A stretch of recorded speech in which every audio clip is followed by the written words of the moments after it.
欢迎来到新兴消息频道，请订阅频道，所以大家不要错过当天最热门的新闻。我们今天的时事通讯包括以下内容：李沁的昆曲学习经历，点亮他的艺术人生，再创辉煌。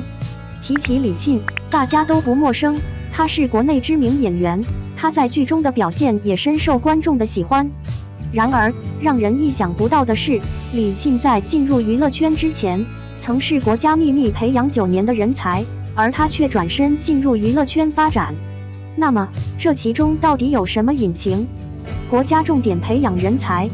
2004年，年仅14岁的李沁进入上海戏校学习昆曲，而昆曲的特点就是动作细腻，歌唱和舞蹈身段相结合。而学习昆曲的李沁，举手投足、一瞥一笑都是戏，很受学校领导的器重，让他进入闺门旦进行学习，并且将他作为国家重点培养人才。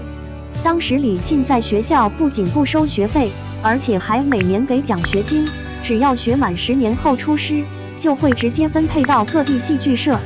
可惜的是，就在李沁还差1年就要毕业时，他被电视剧的导演选中，邀请他出演年幼时的薛宝钗。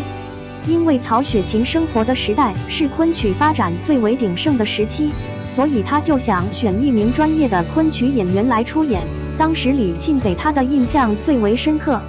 于是就找学校沟通，结果都被拒绝，因为戏校有规定，戏剧演员不能拍影视剧。因为李沁出众的气质和能力，受到很多学院领导和老师的赏识，基本上是按照昆曲接班人的来培养他的。而作为国家秘密培养了9年的昆曲天才，学校实在不舍得放他走。原本薛宝钗这个角色有2个人选，但是导演表示李沁就是薛宝钗的唯一人选。于是为了争取到李沁，导演只有找到他的父母，多次劝说后，才让李沁加入了剧组。这个剧组是由李少红执导的大制作《红楼梦》，这部剧对学习表演的李沁来说诱惑很大。后来他不顾家人、老师的强烈挽留，毅然决然地选择出演这部剧。2008年，李沁初登荧屏，出演薛宝钗，并在这部剧播出后，李沁也获得了最佳新人奖的奖项。然而，也就是这次的成功出演，让他放弃了昆曲的继续学习，放弃昆曲，踏入演艺路。相比较枯燥的昆曲，李沁明显的更喜欢表演。虽然在休学前承诺一定会在拍摄结束后回到学校继续学习，然而在拍完这部剧之后，李沁突然意识到自己还是向往娱乐圈的发展。虽然他学习昆曲学习了9年，在戏剧方面他也会有很好的前途，但是在李沁接触到了新鲜事物之后，他的思想也慢慢的发生了变化。于是他就给老师打电话婉拒了继续回去学习的邀请。然而，在进入娱乐圈中之后，并没有他想象的那般一帆风顺。虽然他也出演了几部影视剧，但是效果还是平平，甚至还遭遇了一起电话诈骗，将李沁拍摄的新《红楼梦》的片酬被骗得干干净净。李沁辛苦拍摄了4年，同时也获得了丰厚的片酬。当时18岁的李沁单纯善良。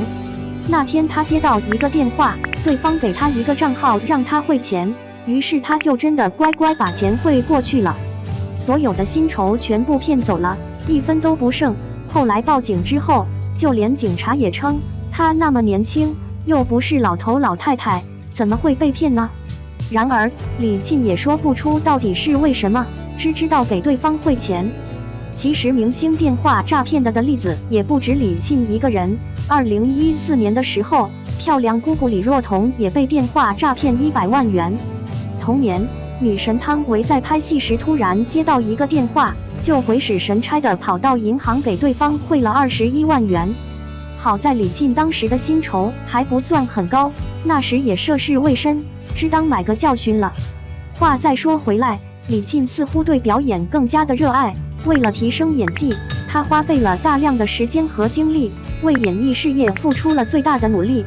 慢慢的，他的资源也开始增多。李沁在电影《建党伟业》中饰演的杨开慧，获得了最佳新人提名奖。后来她饰演的古装角色也深受观众喜欢，比如《庆余年》《锦绣江南》等。她扮演的林婉儿温婉可爱，在于范闲出狱的时候，范闲先开围捕，而婉儿手举鸡腿，既迷茫又清澈的眼神，不但让范闲动了心，更是抓住了观众的眼球。而在《锦绣江南》中，她扮演的沈离歌身段婀娜多姿，眼神妩媚勾魂，一举一动皆是风情。而当她转身扮成女侠装扮时，她身姿挺拔，眼神坚定，那种高冷的感觉瞬间让人退避三舍。在她出演的电视剧中，每个角色她都刻画得入木三分，不仅在电视剧方面有如此的造诣，在电影中的表现也是有目共睹。2019年，李沁在中国机长中扮演的乘务员，外貌及身段自然不用说，在飞机上进入强度颠簸以后，她的那种坚持和不放弃的表现，也给了周围人很大的鼓舞。这部影片播出后，李沁的表现也得到了观众以及前辈们的一致好评，最终她也获得了最佳女配角奖。戏曲出身的李沁，她的表演细节总是拿捏得很到位，她的演技在90后的这些演员中间，虽然不能说独占鳌头，但是绝对能排得上名次。多年后，当李沁回到母校，她的老师还是鼓励李沁坚持走自己的路，虽然那条路不好走，但是坚持下去就有希望。昆曲是李沁的过去，也是她的优势，即使进入娱乐圈，昆曲的影响对李沁依然存在。成名后的李沁也会在公共场合去宣传昆曲，她始终没有忘记传承昆曲这一非物质文明遗产的伟大使命。不仅如此，她还参加公益活动，她一直关心女性健康以及自闭症患者，为公益事业贡献自己的力量。也正如她自己所说，她不后悔她的选择，她对自己的未来充满希望。不同的经历会改变一个人的想法，在人生的岔路口，选择很重要。李沁在娱乐圈虽然算不上顶流，但是在昆曲界她未来的地位是首屈一指的，而曾经摆在李沁面前的是一条顶流之路，而李沁的放弃也使很多人为她感到惋惜。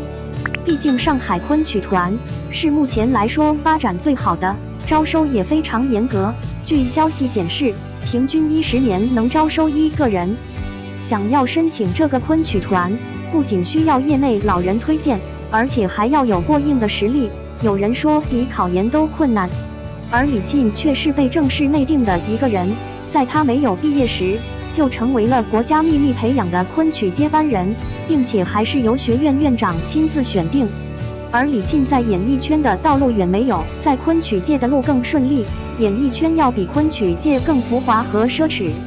一部剧下来，片酬有可能半辈子就不愁吃喝了。不过人各有志，我们也不能道德绑架，每个人都有选择的权利。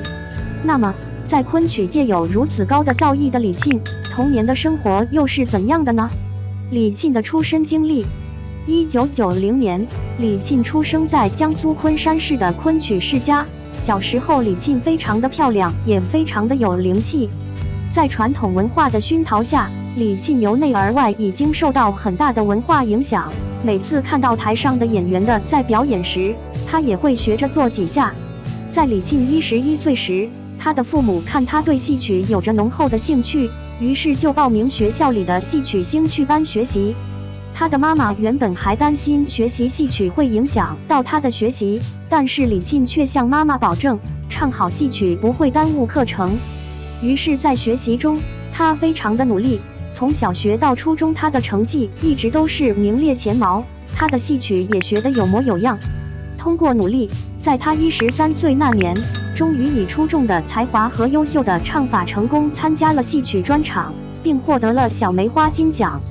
他能说会唱，人长得也非常水灵，慢慢的就在当地有了小名气，同时也受到了老师和同学的喜爱。在李沁14岁那年，他考入了上海戏剧学院，主攻昆曲专业。在学习期间，他因为形象气质极好，被选为第5代杜丽娘。然而，他的戏曲生涯却被一部《新红楼梦》给截胡了。后来，他也义无反顾地踏入了娱乐圈。2013年，李沁的事业又上了一个新台阶，相继出演了《璀璨人生》《千金归来》等多部影视剧。纵观李沁一路走来，虽然艰辛，但是他也从来没有后悔自己的选择。也许演员才是他的最爱吧。总而言之，既然李沁不后悔自己的选择，他对未来也充满了希望。那么我们还是希望他能认认真真演戏，为大家带来更好的作品。其实每个人都会在人生的岔路口几经徘徊，只不过李沁的岔路口更加的令人羡慕。俗话说是金子总会发光的，也希望他的人生更加辉煌。